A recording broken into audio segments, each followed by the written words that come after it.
बहुत दुआओं और बहुत ज़्यादा केयर के बाद डॉक्टर अंजम अब वो रिकवर कर रहे हैं। हम उनसे जानते हैं कि डॉक्टर साहब आपके साथ हुआ क्या था। मैं फर्स्ट वीक ऑफ जो मार्च है उसमें as a hot week consultant मैं अपने डिपार्टमेंट को कवर कर रहा था। मैंने कोई 10 डेज़ ड्यूटी की थी, जिसमें मैं जो पेशेंट दाखिल होते हैं, जो इमरजेंसी में आते हैं, जो आउट पेशेंट में आते हैं, मैं इन सबको लीड करता था, उनको एग्ज़ामिन करता था, देखता था और मैनेज करता था। इस दौरान डे 10 पे फिर मुझे कोरोना का सीवियर अटैक हुआ। मुझे बहुत ज़्यादा टेम्परेचर हुआ, मुझे खांसी हुई, मुझे ब्रीदिंग डिफ़िकल्टी हुई और मेरा ऑक्सीजन लेवल जो ब्लड में है वो बहुत कम हो गया। मेरी वाइफ मुझे इमरजेंसी में लेके गई और उसमें मुझे जो CPAP आजकल मशहूर है, मुझे ऑक्सीजन थ्रू CPAP पे लगा दिया। मैं कोई 5-6 घंटे में बिल्कुल ठीक हो गया।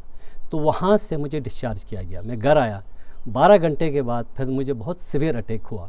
इस वक्त मेरी ये हालत थी कि मैं 1 से 3 से ज़्यादा गिन नहीं सकता था।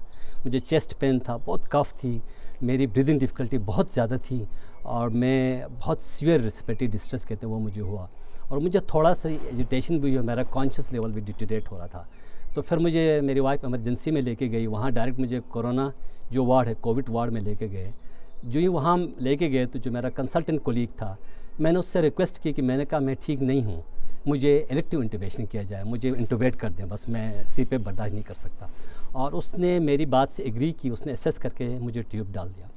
और उसमें ट्यूब डालने से पहले उसने मुझसे पूछा, वो जो इंजेक्शन लगाते हैं, तो कहता आपकी कोई ख्वाहिश है तो हम पूरी करें, क्योंकि उसको भी ये लग रहा था कि जो वेंटिलेटर पे जाता वो वापस नहीं आता और मुझे भी यही लग रहा था कि मेरे आखिरी हैं। तो उससे पहले मैंने अपनी वाइफ को टेक्स्ट मैसेज किया, मेरे अपने भाई को, मेरी अम्मी को टेक्स्ट मैसेज किया। करने के बाद मैंने कहा मेरी एक ख्वाहिश है, मैं कलमा पढ़ना चाहता हूँ। फिर मैंने अशहदु अल्ला इलाहा इल्लल्लाह व अशहदु अन्ना मुहम्मद रसूलुल्लाह ये पढ़ा, उसने दवाई दे दी, मैं वेंटिलेटर पर चला गया। उन्होंने मुझे विदिन 2 आवर्स ट्रांसफ़र कर दिया स्पेशल यूनिट में और वहाँ पर मैं 2 दिन बेहतर रहा, लेकिन डे 5 पे मैं बहुत सीवियरली वो हो गया, वर्स हो गया। मेरी वाइफ ने मेरे से स्टे करना शुरू कर दिया और उसके 48 आवर्स में बिल्कुल इम्प्रूव हो गया। मेरी मेमोरी आ गई, मेरी हर चीज़ नॉर्मलाइज हो गई, मेरा बैलेंस में उठना शुरू कर दिया। तो उसके बाद फिर मुझे 2 दिन के बाद डिस्चार्ज किया।